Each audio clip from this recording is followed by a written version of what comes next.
said, in my heart, I had claimed her a long time ago. So he would say little things. I'm like, this boy think I'm the one.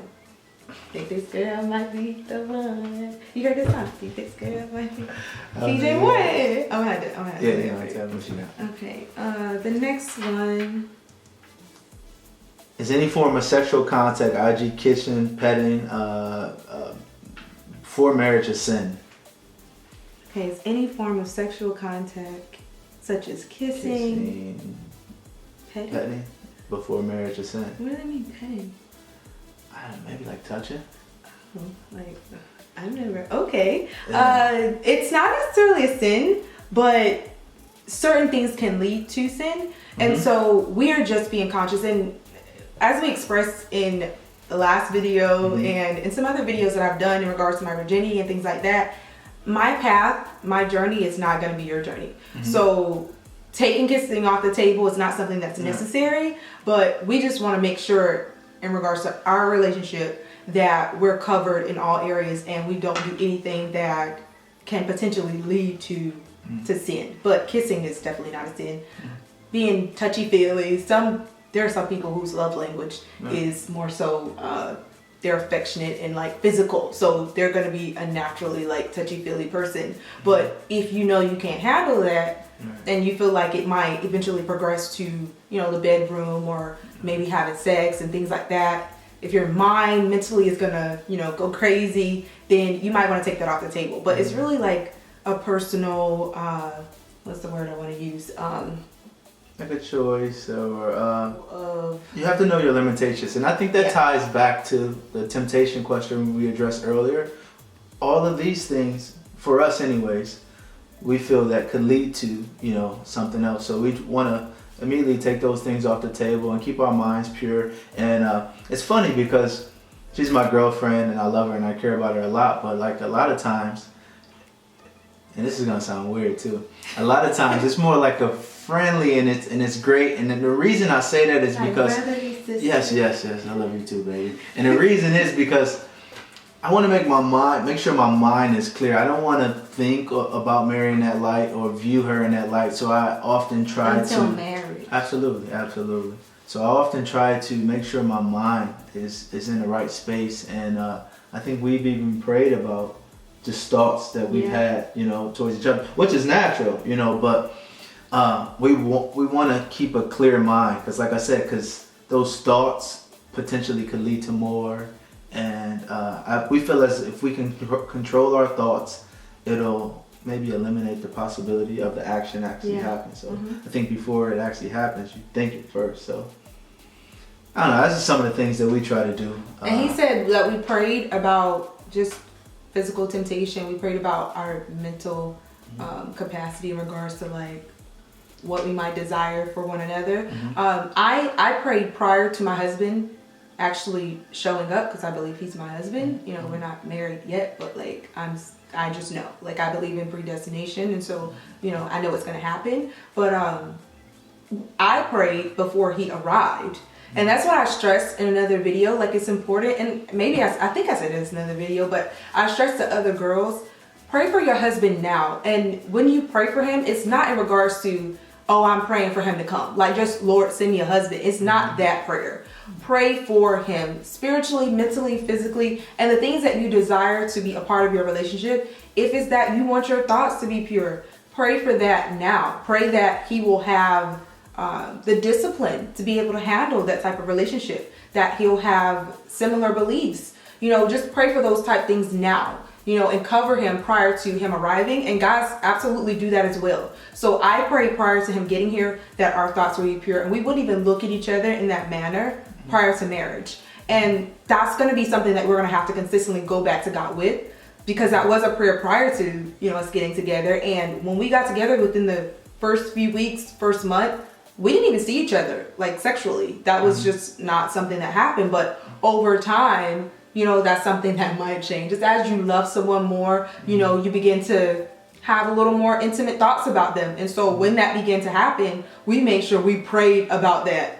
I was like, Gerard, okay, I need you to pray, because I don't want to look at you with those thoughts right now. I just want that to be something that I think about you. Don't like look at me like that.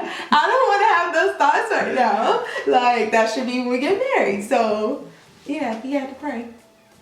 Moving on. Absolutely. Moving right along. I got you. Stop So looking at me. it said how.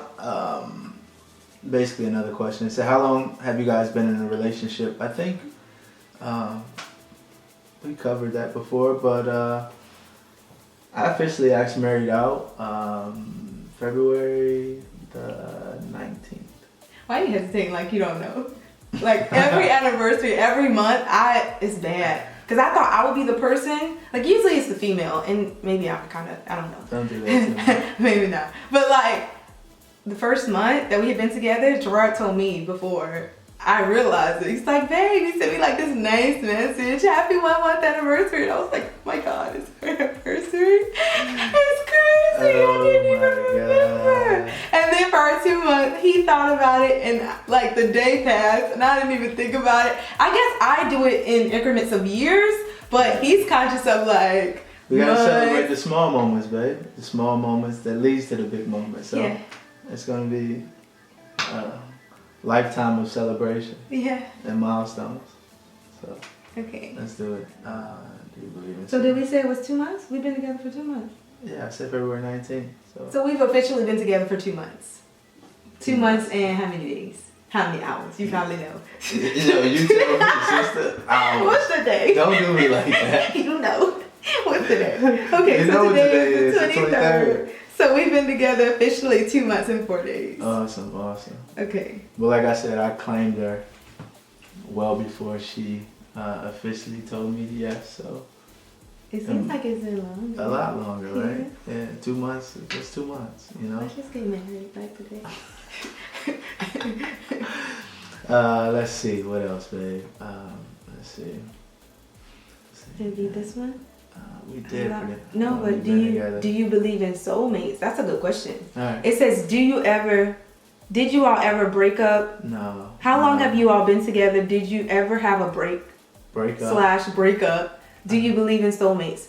Okay, so we've only been together for 2 months. Mm-hmm. It seems like a lot longer, but we haven't had any breaks or breakups. That would be a little interesting if we've already broken up within this short span of time. We don't plan on breaking up. No. Ever. Like, we're together forever.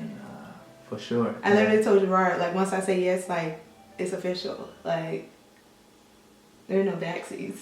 Likewise. I mean, say yes to being his girlfriend, by the way, because I haven't said yes to that big question, but. What you say? I say yes to being your girlfriend. Absolutely. Yeah. But no, likewise, I think there's no breaks. I think, at times you may have differences in opinions or different things, but I think those are opportunities for growth. I think a lot of times I said to Mary, not that I enjoy those moments, but I think those moments actually draw us closer together because now we have a better understanding of each other, and those things that maybe upset her or rub me the wrong way, we can kind of work through those, and I think we're better going forward having been through that. And for the most part, it's just simple stuff. It's nothing major, but I see those as opportunities for growth. I don't see those as reasons to break up or separate or anything like that. And do you believe in soulmates? Absolutely. I believe wholeheartedly in soulmates. I believe that there's one specific person, and not everybody believes this way. I have a friend who actually said to me, he's like, I believe I could ultimately be married to this person and we can make it work together, and I can make it work with 4 or 5 other different people. Mm-hmm. But my mindset is, I believe that there's one specific person. God is very intentional. And so I believe that he's created one person for every individual person. Just like he knows the hairs on our head, why wouldn't he know the person you're meant to be? Why wouldn't I trust him to make sure that whoever he's created for me or designed for me, that ultimately he finds a way to get us together. Gerard and I are in completely different states. We didn't meet in person. We met on Instagram, which was so unorthodox. Like, that was not what I expected at all. But he made sure he got him to me when it was time. I didn't go seeking. I didn't go looking. He brought him to me. And so I believe that there's someone for everyone. Like, I believe in soulmates. And when we met, I knew, you know, that he was the one. And even before we met, it was like kind of this, like my spirit just kind of leaped towards some things that he would say and just some things that he was doing. And I just knew. Yeah, so I believe in soulmates, like our spirits connect and